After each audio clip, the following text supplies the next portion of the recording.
Hello everybody and welcome. In this video I'm going to show you how to fix Bluetooth pairing issues for your Creative Outlier Go. And firstly, make sure that your Bluetooth is turned on. And now click on your earbuds and we have connection. If it didn't help you, we should perform a soft reset. So put your earbuds to the charging case and after that close the case. Now these earbuds are disconnected from your phone, so then open it again and it will reconnect to your phone. You can click at the device list or it will reconnect automatically.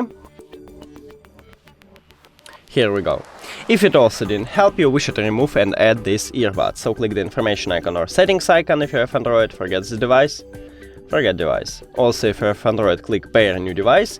And now these earbuds enter to pairing mode automatically, so just click on it at the device list. Here we go.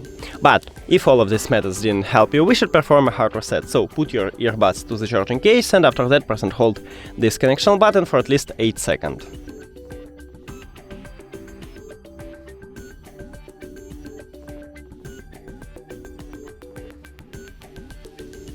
Here we go. Now we should remove it. So forget this device, forget device. And now after hard reset, it entered to pairing mode automatically, so just click on it at the device list. And we did it! Thank you for watching this video. If you found it helpful, please consider subscribing to the channel and leave the like on the video. It's really important to us. See you later!